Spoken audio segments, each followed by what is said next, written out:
الحمدللہ اس وقت ہم عزیز المدارس یعنی عزیزی گلشن میں حاضر ہیں۔ یہ عزیزی گلشن معمار قوم و ملت استاذ الاساتذہ حضور سیدنا حضور حافظ ملت حضرت علامہ مولانا عبدالعزیز صاحب قبلہ علیہ رحمت و رضوان کے نام نامی و اسم گرامی سے معنون ہے۔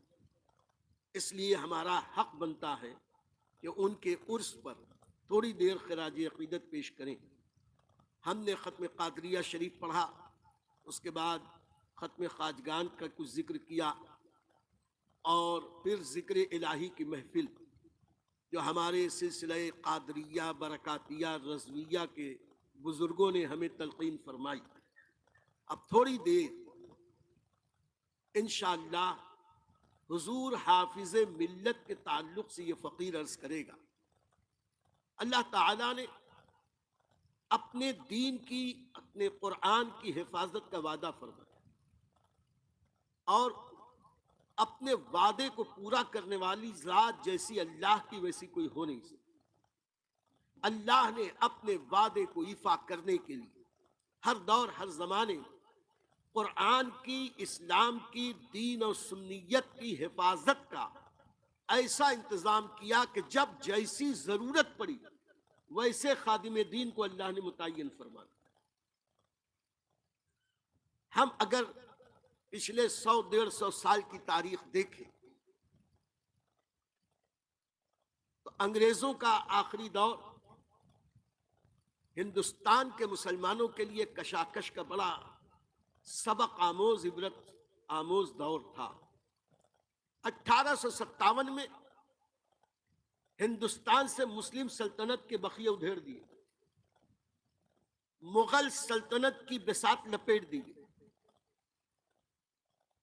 اس کے بعد ان انگریزوں نے مکاری اور عیاری سے ہندوستان پر حکومت کرنے کے لیے لڑاؤ اور حکومت کرو کی پالیسی اپنائی، ہندوؤں اور مسلمانوں کو لڑایا، اور ایسا لڑایا زہر کا ایسا بیج بویا، آج تک ہندوستانی اس بھنور سے اوپر نکل نہیں پائے۔ وہ دور ایسا عالم رستہ خیز تھا کہ ایک طرف سیاسی بھونچال، وہی وہ وقت تھا جب دنیا سے اسلامی سلطنت کی وہ عظیم طاقت جسے خلافت عثمانیہ کا نام دیا گیا، اس سلطنت عثمانیہ کو بھی ان لوگوں نے برباد کیا۔ ہندوستان سے مغل امپائر اٹھا دیے گئے، ستیہ ناسی ایسی ہوئی کہ مسلمانوں کو ایسی تکلیفوں سے گزرنا پڑا، اور ایسے وقت میں انگریزوں نے ہندوؤں اور مسلمانوں کو تو لڑایا، ساتھ ہی ساتھ مسلمانوں میں آپس میں بھی پھوٹ ڈالی۔ شیعہ سنی کے لفڑے عروج پہ آئے، معتزلی آئے، خارجی آئے، نیچری آئے، وہابی آئے، نجدی آئے، دیوبندی آئے، غیر مقلدیت کا فتنہ، اباحیت کا فتنہ، جاہل پیروں کا فتنہ، اور ان سارے فتنوں کو پیدا کرنے والے انگریز تھے۔ وقت نہیں کہ میں اس کی تفصیل میں جاؤں، لیکن یہ سمجھ لو ہر غیر اسلامی، غیر دینی تحریک جو اسلام کے نام پر دنیا میں آئی، چاہے وہ قادیانیت ہو، رافضیت ہو، چکڑالویت ہو، وہابیت ہو، دیوبندیت ہو، نجدیت ہو، نیچریت ہو، اباحیت، یہ سب کے سب کا فاؤنڈر انگریز تھا۔ ایسے وقت میں اللہ نے دین کو بچانے کے لیے بریلی کی سرزمین سے امام احمد رضا کو پیدا کیا، ایک تنہا امام احمد رضا، اور چاروں طرف دین کے دشمن۔ تو کہنے والے نے سچ کہا، چاروں طرف تھے دین کے دشمن، بیچ میں تنہا میرا رضا۔ چاروں طرف تھے دین کے دشمن، بیچ میں تنہا میرا رضا، ایسے میں اسلام بچانا سب کے بس کی بات نہیں۔ امام احمد رضا نے دین بچانے کے لیے جو کام کیا وہ یہ نہیں کہ فوج لے کے لڑ پڑے، جہاد کی شرائط اسلام نے متعین، آج جہاد کے نام پر لوگوں نے نوجوانوں کو عجیب بہکا دیا. جہاد کی جو شرائط ہے وہ اپنی جگہ، اس کے ساتھ ساتھ ہر انسان کی اپنی اپنی ذمہ داریاں. امام احمد رضا نے یہ دیکھا آج جس ماحول میں ہم ہیں، اگر ان مسلمانوں کو لڑا دیا جائے گا تو ایسے میں نہ ادھر کے رہیں گے نہ ادھر کے رہیں گے.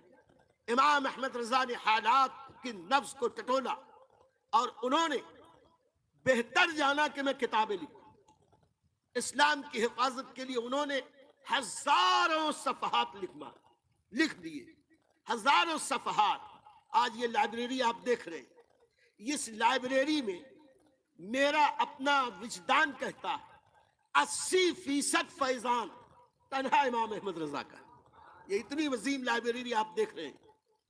اس لائبریری کو اگر آپ دیکھیں تو اس 80% کتابوں میں فیضان امام احمد رضا ہے. اور ساتھ ہی ساتھ امام احمد رضا محدث بریلوی علیہ رحمت و رضوان نے اپنے طلباء کے ذریعے، شاگردوں کے ذریعے، خلفاء کے ذریعے، بیعت و ارشاد کے ذریعے اپنے آقایان نعمت مارہرہ مطہرہ کے سادات سے جو فیض لیا تھا، اس فیضان کو عام کرنے کے لیے امام احمد رضا اپنے گھر ہی بیٹھے رہے، سفر نہیں کرتے تھے، یہاں وہاں نہیں جاتے تھے، تقریریں نہیں کرتے تھے، لیکن دین کا وہ کام کیا کہ بحمدہ تعالی اب قیامت کے قریب تک جتنے فتنے اسلام کے خلاف اٹھیں گے ان سب کا جواب دینے کے لیے ہمیں تنہا امام احمد رضا کی تحریریں کا اتنا مواد انہوں نے اسلام اور دین اور سنیت کی خدمت کے لیے ہمارے علماء کے سامنے پیش کر دیا. پھر امام احمد رضا اس دنیا سے تشریف لے گئے. جب وہ اس دنیا سے گئے وہ وقت بڑا نازک تھا. اس وقت ہندوستان کی تحریک آزادی بالکل عروج پر تھی. اس وقت مسلم لیگ اور کانگریس کے جھگڑے، پوری قوم دو حصوں میں بٹی تھی. کچھ کانگریس کی طرف جا رہے تھے اور کچھ مسلم لیگ کی طرف جا رہے تھے. کچھ محمد علی جناح کو قائد اعظم مان رہے تھے اور کچھ گاندھی کے قدموں میں جا کے اپنے سر کو جھکا رہے تھے. معاذ اللہ گاندھی کو یہاں تک کہہ دیا گیا تھا کہ گاندھی تو پیغمبر بن کے آیا. معاذ اللہ لوگوں نے یہاں تک کہہ دیا تھا کہ ہم نے جو عمر قرآن اور سنت کی خدمت میں گزاری ہے وہ آج ایک بت پرست کے اوپر نظر کر دی، بت پرست کے قدموں پہ قربان کر دی.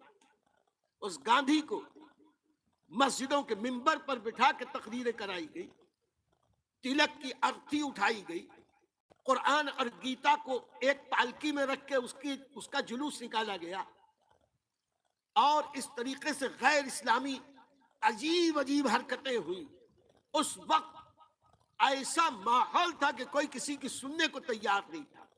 پوری قوم اسی ہندوستان پاکستان کے لفڑے میں تھی. ایسے وقت میں سن 1935 اور 40 کے بیچ، غالباً 1935-36 میں اللہ نے ہندوستان کی مسلمانوں کی حفاظت کے لیے ایک غریب بندے کا انتخاب کیا. دنیا جسے حضور حافظ ملت کے نام سے جانتی ہے. حضور حافظ ملت ایک غریب گھرانے، بنکر کے گھرانے، مراد آباد کے قصبہ بھوجپور میں ایک بہت چھوٹے سے قصبے میں پیدا ہوا. نہ ان کے پیچھے زمینداری، نہ ان کے پیچھے خانزادگی، نہ ان کے پیچھے کوئی خانقاہ. بہت غریب ماحول سے اٹھے، لیکن اخلاص للہیت کے ساتھ دین کا علم سیکھا اور دین سکھانا شروع کر دیا. اور جب دین سکھانا شروع کیا تو ہر سیاسی تحریک سے دور ہو گئے، ہر سماجی تحریک سے دور ہو گئے. سب اپنے اپنے مفاد کے لیے اپنے اپنے فیلڈ میں کام کر رہے تھے، لیکن حافظ ملت تنہا ایسے تھے. کہا کہ کچھ نہیں، مجھے صرف عالم بنانا، صرف علماء پیدا کرنا ہے. 40 سال سے زائد تنہا مبارک پور میں انہوں نے علم کی ایک ایسی فیکٹری قائم کی جسے الجامعۃ الاشرفیہ کہا جاتا. اور الجامعۃ الاشرفیہ میں انہوں نے اخلاص للہیت کے ساتھ غریبی کے عالم میں بھوکے رہ کر پیاسے رہ کر ایک ایک مہینہ غسل کرنے کا موقع نہیں ملتا تھا حضور حافظ، بھوکے رہے پیاسے رہے، سال بھر تنخواہ نہیں ملتی تھی، جبکہ تنخواہ کتنی تھی؟ 35 روپے، اور اس زمانے میں 200 روپے پر انہیں آگرہ کی جامع مسجد میں امامت کے لیے بلایا جاتا تھا۔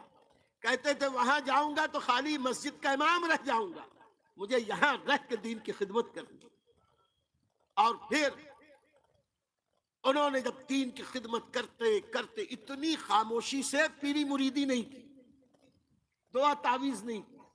آج کل کی جو بابا گیری ہو رہی یا پیری مریدی کا جو جال پھیلا ہوا ہے، یعنی ماحول بنا ہوا، ان سب سے دور بھوکے پیاسے رہ کر، پھٹے ہوئے کپڑے پہن کر، پھٹی ہوئی جوتیاں پہن کر حضور حافظ ملت نے دین کی خدمت کی، اور ایسی کی کہ تنہا حافظ ملت ہیں کہ جن کے بارے میں یہ بغیر کسی لومت و لائم کا خوف کیے کہا جا سکتا ہے، اس وقت فیضان امام احمد رضا، فیضان مسلک اعلی حضرت، تعلیمات اعلی حضرت اگر کسی ایک فرد واحد کے ذریعے پوری اردو دنیا میں بچی ہوئی ہے، وہ ذات حضور حافظ ملت علیہ رحمت و رضوان۔ جتنی خانقاہیں ہیں، ہر خانقاہ کے پیروں کو دیکھ لو، حافظ ملت کے شاگرد ہیں، اشرفیہ کے پڑھے ہوئے۔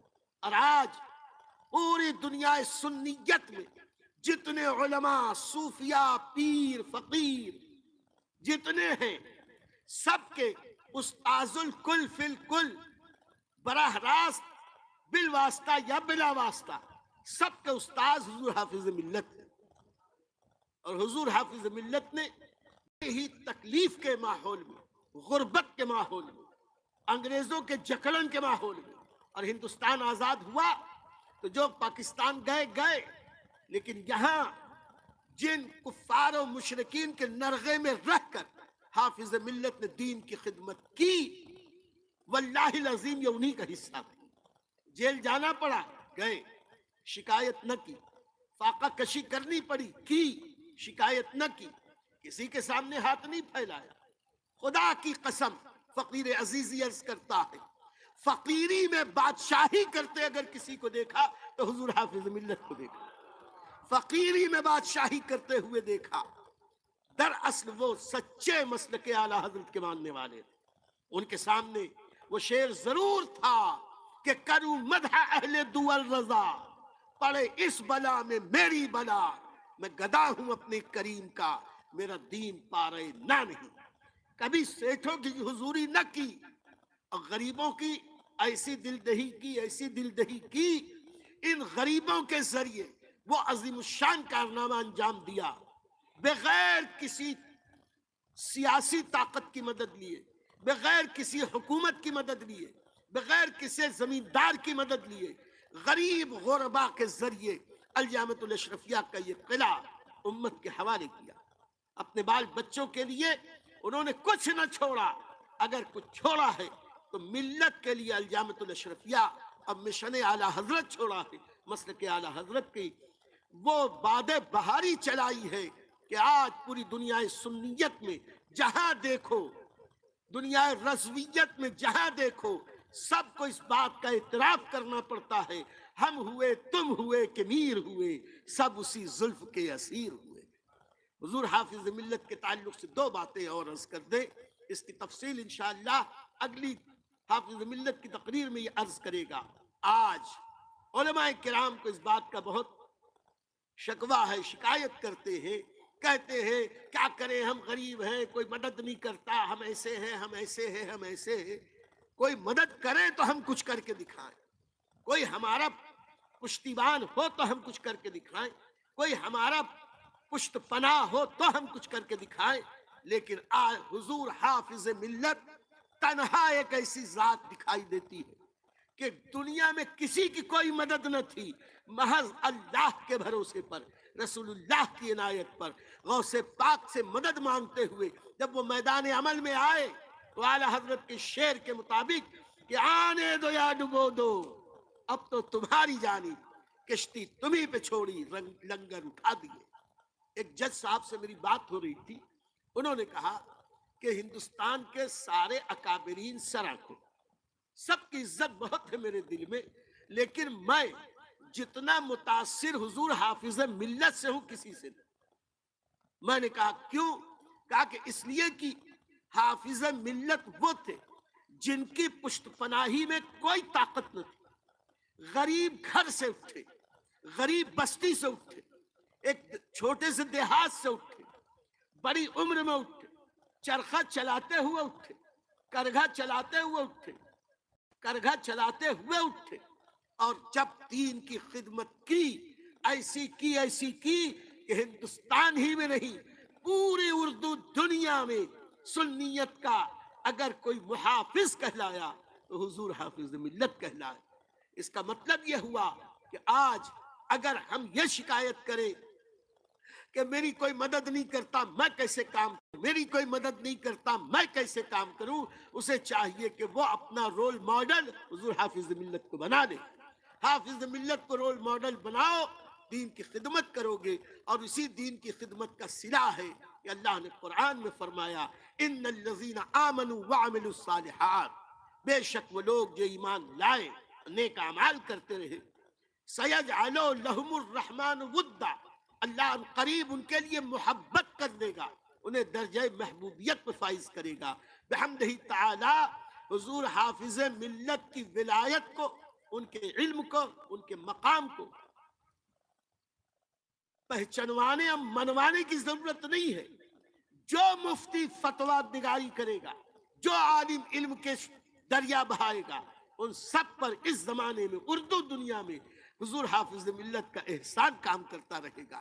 اور اس طرح کوئی چاہے نہ چاہے، حافظ ملت نے جو دین کی خدمت کا ایک جال بن دیا ہے، اس جال سے دین کا جو خادم جہاں دین کی خدمت کرے گا اس کا ثواب حافظ ملت کو ملتا رہے گا، وہاں سے صدر الشریعہ کو ملے گا، اور وہاں سے اعلیٰ حضرت عظیم البرکت کو ملے گا، وہاں سے سادات ماہرہ مطہرہ کو ملے گا۔ حق یہ ہے میرے دوستو کہ ہمیں چاہیے کہ ہم دین کی خدمت کے لیے اخلاص پیدا کریں۔ آج زیادہ ضرورت ہے، اس لیے کہ اب ادبار کے ایسے سائے چھائے ہیں، ہندوستان کے مسئلے پر ظلم و زیادتی کا جو قہر برپا کیا جا رہا، اب اتنی ہمت ہو گئی۔ کل تک ہماری مسجدوں کو نشانہ بنایا جاتا رہا، ابھی کتنے دن ہوئے سنبھل کی مسجد کا مسئلہ حل نہیں ہوا۔ ہم سب کی عزت و آبرو حضرت خواجہ غریب نواز کا آستانہ نشانے پہ آ گیا۔ ویسے ہمیں یقین ہے کہ اعلیٰ حضرت عظیم البرکت نے جو ہمیں فرمایا کہ تو گھٹائے کہ کسی کے نہ گھٹا ہے نہ گھٹے، جب بڑھائے تجھے اللہ تعالی تیرا، اور اعلیٰ حضرت نے حضور غوث پاک کی غلامی کرتے ہوئے یہ ارشاد فرمایا کیا دبے جس پہ حمایت کہو پنجا تیرا، شیر کو خطرے میں لاتا نہیں کتا تیرا۔ آج یقیناً ہم نہ غوث والے صحیح ہیں نہ غریب نواز والے صحیح، لیکن اللہ اپنے دین کی حفاظت کرنے والا ہے، وہ کسی نہ کسی خادم دین کو پیدا کرے گا۔ اللہ تعالی ہم سب سے بھی دین کی خدمت لے۔ وآخر دعوانا ان الحمدللہ رب العالمین۔ اور ہم نے یہ جو کہا چند الفاظ، یہ ہم پر فرض تھا، قرض تھا کہ یہ جو گلشن ہے، یہ عزیزی گلشن، یہ فیضان حافظ ملت ہے، یہ عطائے حافظ ملت ہے، یہ باغ، یہ گلستان حضور حافظ ملت کا ہے۔ یہاں پر چھوٹی سی جگہ میں کتنا کام ہو رہا ہے وہ اہل علم جانتے ہیں۔ ہمارے یہاں جو مدرسین ہیں بحمدہ تعالی، چار مفتی یہاں پڑھاتے ہیں، پڑھنے والے کم ہیں، پڑھانے والے بہت اونچے، اور الحمدللہ اخلاص للہیت کے ساتھ پڑھا رہے ہیں۔ یہاں نہ شور ہے نہ ہنگامہ۔ حضور حافظ ملت نے ایک موقع پہ کہا تھا اور الحمدللہ ہم ایسے عزیزی ہیں کہ اسی پہ عمل کر رہے ہیں۔ حضور حافظ ملت نے ہمیشہ یہ کہا، میاں نام کے پیچھے مت پڑو، میاں جی ہاں نام کے پیچھے مت پڑو، کام کرو، کام کرو گے تو نام خود ہی ہو جائے گا۔ آپ دیکھ رہے ہیں کہ ہمارا یہ ادارہ برسوں سے جو بھی خدمت کر رہا، شہر کے لوگوں کو نہیں پتا کہ یہاں یہ ہو رہا ہے۔ ایک بھی جلسہ نہیں، ایک بھی جلوس نہیں، ایک بھی پوسٹر نہیں، ایک بھی لوگوں کے پاس جا کے کچھ بولنے کی ضرورت نہیں۔ دین کا کام ہے، اللہ رسول کا کام ہے، حافظ ملت کے نقش قدم پر چلتے ہوئے کر رہے ہیں، اور الحمدللہ ہر آنے والے دن ترقی ہو رہی ہے۔ یہ ترقی بلڈنگ کی نہیں، یہ ترقی عمارت کی نہیں، یہ ترقی اور ہماری قوم کے بچوں کی تعلیم کی ہو رہی ہے۔ ابھی تیسرا بیچ یہاں جو نصاب چل رہا ہے ان میں ایک ہے فرض علوم کورس، یعنی دینی وہ علوم جس کا حاصل کرنا ہر مومن پر فرض، اس کے لیے ایک نصاب بنا ہوا ہے۔ اسی نصاب کے تحت اس کے لیے 3 مہینے کا کورس ہے۔ اس کے لیے کوئی شرط نہیں ہے کہ کس عمر کا آدمی آئے۔ الحمدللہ ہمارا جو پچھلا بیچ ہے اس میں 56 سال کے بزرگ پڑھتے ہیں۔ ہمارے ہاں جو مدرسہ چلتا ہے دارالعلوم، اس میں میرا کلاس میٹ جو مجھ سے 1 سال بڑا ہے، علی جناب عبدالصمد بھائی، آپ سوچ لیں 63-64 سال کی عمر ہے، وہ بھی یہاں کے طالب علم ہے، یہاں ڈاکٹر بھی پڑھ رہے ہیں، اسکول کے ٹیچر بھی پڑھتے ہیں۔ الحمدللہ ان کی تعلیم میں بڑی برکت ہے۔ فرض علوم کورس کے لیے کوئی پابندی نہیں ہے کہ کتنی عمر کا ہو، کسی بھی عمر کا ہو، اردو پڑھ سکتا ہو، آئے۔ 3 ماہ اور صرف صبح 7 بجے سے 8:30 بجے تک انشاءاللہ 3 ماہ میں اتنا پڑھا دیا جائے گا اور پڑھا دیا گیا کہ ایک مومن کے لیے جو ضروریات دین ہے وہ پڑھایا جاتا ہے۔ تو میں آپ حضرات سے بھی گزارش کروں گا کہ سفید ریش ہو گئے ہو تو کوئی بات نہیں، آئیے، کالی داڑھی والے آپ کو پڑھائیں گے، لیکن وہ پڑھائیں گے جو مصطفیٰ جان رحمت نے پڑھنے کا حکم دیا۔ تو یہاں آئیے، اپنے بچوں کو بھیجیے، اسکول کے بچے، کالج کے بچے، نوکری کرنے والے ہوں وہ آویں۔ ویسے تو کورسز بہت سے ہیں، لیکن آج میں فرض علوم کورس کا اعلان کر رہا ہوں کہ اس کا 3را بیچ اس سنیچر سے شروع ہونے جا رہا ہے۔ میں گزارش کروں گا کہ آپ حضرات بہت وقت برباد کر چکے میرے بچوں، آج دنیا کہاں سے کہاں پہنچ گئی، ہماری مسجدیں، ہمارے مزارات، ہمارے قبرستان، ہمارے اوقاف، سب پر نگاہ ہے کفار کی، مشرکین کی، ظالموں کی۔ اور ہمیں دین کا علم حاصل کرنے کے لیے پوری زندگی میں 3 مہینہ دن میں 1.5 گھنٹہ نہیں ملتا۔ تف ایسی زندگی پر، لعنت ہے ایسی زندگی پر کہ جو دین کے لیے کچھ وقت نہ نکال سکے۔ اور یہاں آپ سے محبت سے کہا جا رہا ہے، عزت سے پڑھایا جائے گا، آ کے پڑھو، کچھ تو وقت دو دین کے لیے۔ بہت کام ہے، بہت کام ہے، اتنا کام کر لو گے کہ کیا تاج محل بنوا لو گے؟ اور اتنا پیر رگڑ رگڑ کے مر جائے گی تاج محل کا، اس کا سن تو کیا پاسنگ بھی نہیں بنا پاؤ۔ تو اتنی دنیا کما کے کیا کرو گے؟ کماؤ، لیکن زندگی میں 3 مہینے 1.5 گھنٹے کا وقت تو نکالو۔ دین سیدھا صحیح ہو جائے گا، تمہاری نماز صحیح ہوگی، روزہ صحیح ہوگا، حج صحیح ہوگا۔ اور اللہ نے ہمیں یہی حکم دیا ہے، دعا مانگو، اللہم ربنا آتنا فی الدنیا حسنہ وفی الآخرۃ حسنہ وقنا عذاب النار۔ اے اللہ ہمارے لیے دنیا بھی بہتر کر، ہمارے لیے دین بھی بہتر کر، آخرت بھی بہتر کر۔ اللہ تعالی ہم سب کو سچی توبہ کی توفیق عطا فرمائے۔